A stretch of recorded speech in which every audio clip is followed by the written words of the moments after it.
My friend Tristan asked, how would I solve driver oversaturation? I have a lot of ideas. My name is Levi.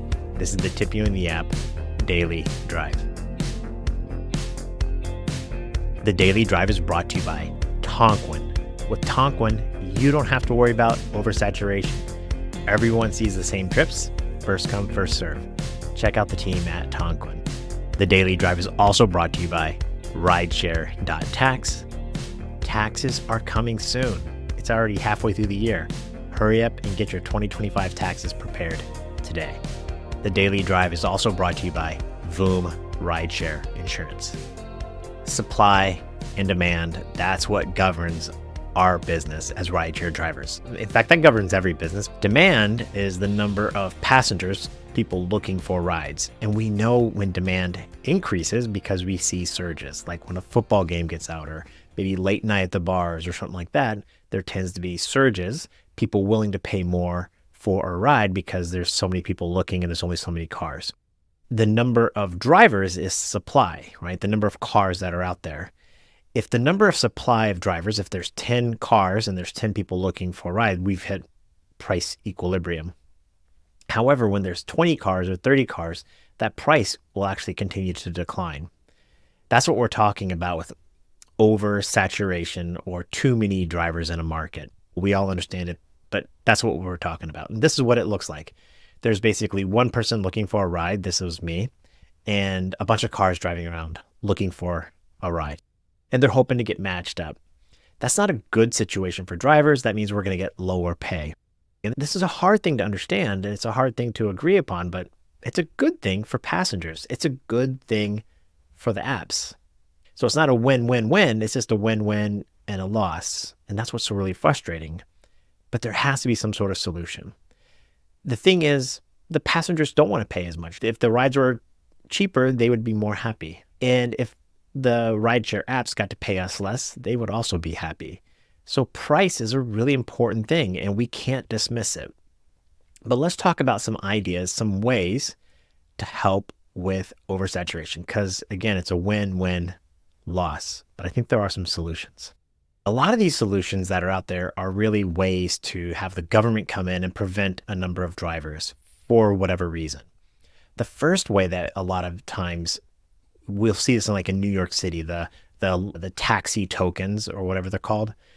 They just limit the number of taxis in New York City. And there's some good reasons for that. There's pollution, smog, whatever, traffic, but they limit the number of taxis and that way taxis can charge more. The problem with that though, is it actually just increases price to the passengers and increases costs. And that's why drivers and or passengers may not necessarily want this as a solution. Another thing that we see in the city of Boston or Massachusetts is they have an additional requirement for the vehicle. So with Uber and Lyft, they really just want to make sure that your car meets a certain year and you have the correct insurance. But if your car's a piece of junk, they don't really care. If your car's dirty, they don't care. If your trunk is full of stuff, they don't care. But in Boston, Massachusetts, where my friend Matt drives, they have an additional requirement. They inspect your car. Is your car rideshare ready? That would probably reduce the number of cars out there on the road, reduce the number of drivers. That would benefit potentially the passengers. It would not benefit the apps. But again, it would probably increase the price. It's going to reduce supply, thus increase the price to the passengers. Because the reality is I don't think passengers really care if the quality of car. They're trying to get typically the cheapest price. They would like a nicer car, but they're not willing to pay for it. And that's important. Okay, here's another good one, a better background check. That would definitely reduce the number of drivers because there are some shady people out there that get through the simple background check that Uber and Lyft provide, but some sort of detailed background check. Again, looking at Massachusetts, they have a stricter background check and that prevents sex offenders and some other people from getting on the app. But that increases the cost to the rideshare companies, which means it's going to increase price to the drivers or the passengers. The question is, are passengers willing to pay that higher price? Maybe. However, so many people are getting in rideshare cars today, and there really isn't a huge risk for safety, both for the drivers or the passengers. There is a risk, but it's not so dramatic that people are willing to pay more for every single trip. How about improved car requirements? Not only should your car be safe and clean and ready to go for rideshare, but what if the rideshare companies just said, hey, we want more quality cars out there, maybe newer models, less miles, whatever it may be. Again, that would probably reduce the number of cars on the road and drivers, which is a good thing for price for those of us with newer cars. However, again, I don't think passengers are demanding that. Most of the time, passengers are requesting UberX. They're looking for the cheapest ride. They want to be clean, they want to be functioning, but I don't think they really care if the car is a Tesla, a brand new Tesla Model X, whatever, or Lincoln Continental, or whatever fancy nice car you might be thinking about, or an old Toyota Civic. As long as it's clean and safe and the driver is nice, I'm sure they're going to be fine if they're choosing UberX or Lyft Basic or whatever it might be. So all these ideas require some sort of government intervention, right, to force Uber or Lyft to have a higher cost, reduce number of drivers, and they're probably going to increase the price to the passengers. And I don't think that passengers really want to pay a higher price for some of these offerings. Again, it requires government intervention. I have a different solution that maybe might work. Hear me out. We have this scene, right, where there's a lot of drivers out there looking for rides. What if Uber and Lyft prioritized drivers based upon the driver status?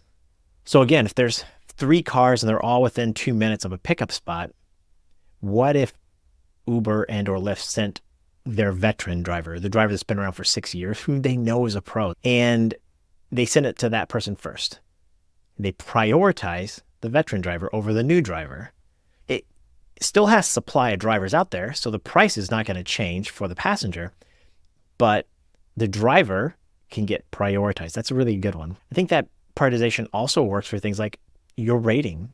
We all have star ratings. The good drivers tend to have a lot of 5-star, 4.99, whatever ratings. We have a couple of, I know I have a 4-star and a 1-star, but for the most part, we all have really high ratings.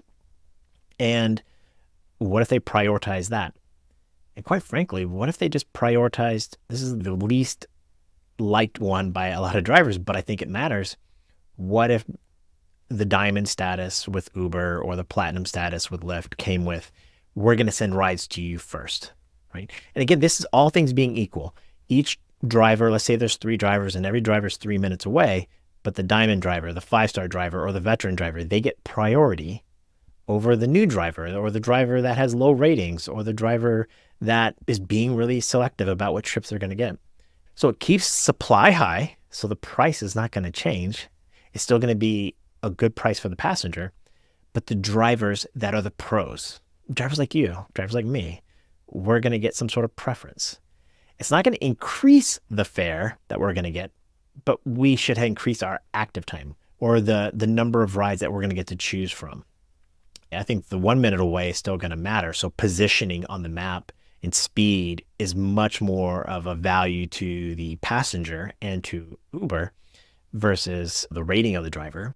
But yeah, I think that's a different way where it's a win. The drivers win because the drivers that are pros, we're not going to get crowded out by weekend warriors or the teachers that come into the market or illegal immigrants that are getting cars now or whatever it might be. We're not going to get crowded out. The passengers don't have to pay more. They're still going to get the same. They're just going to get a better professional driver.